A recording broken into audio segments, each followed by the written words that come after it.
ভাদ্রের শেষ দিনে গুড়ি গুড়ি বৃষ্টি রাজধানী জুড়ে। এর প্রভাবে সড়কে কোথাও কোথাও জমেছে পানি। দীর্ঘ যানজট ছিল অধিকাংশ এলাকায়। দীর্ঘ সময় সিগন্যালে দাঁড়িয়ে থাকতে দেখা যায় অধিকাংশ গণপরিবহনকে।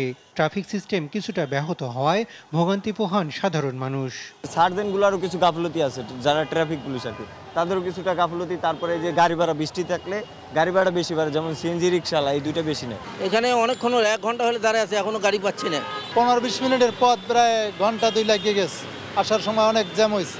বৃষ্টির কারণে রাস্তায় পানি জমে থাকায় হেঁটে চলাও অসম্ভব। অন্যদিকে রিকশার মতো ছোট বাহনে চালকরা হাঁকেন দ্বিগুণ ভাড়া। ভোগান্তি তো অনেক হচ্ছে, কারণ বৃষ্টির জন্য সব জায়গায় পানি উঠে গেছে, ভালো চলাফেরা করা যাচ্ছে না, ভাড়া অনেক বেশি যাচ্ছে, ডাবল ভাড়া যাচ্ছে। আমি আসলাম মাত্র চাংখারপুল থেকে, ঢাকা ইউনিভার্সিটির সামনে দিয়ে আসছি, শাহবাগ আসছি। আমার কাছ থেকে ভাড়া চাইছে 70 টাকা, বাট ভাড়া হচ্ছে নর্মালি 30-40 টাকা।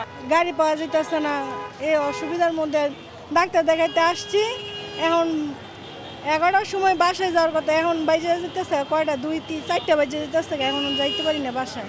বৃষ্টির দিনে রাজধানীতে গ্যাসেও ছিল সংকট। সিএনজি স্টেশনেও ছিল দীর্ঘ লাইন। সিরিয়াল ধরে গ্যাস পেলাম মাত্র 86 টাকা, এখানে মনে হচ্ছে গ্যাস ঢুকবো 250 টাকা, এদের মাত্র 86 টাকা গ্যাস ঢুকছে, 1.5 ঘন্টা সিরিয়াল ধরে। রাজধানীর বাইরে দেশের বিভিন্ন জায়গাও ছিল গুড়ি গুড়ি বৃষ্টি। আবহাওয়া অধিদপ্তর বলছে অন্তত 5 দিন এমন বৃষ্টি থাকবে দেশ জুড়ে।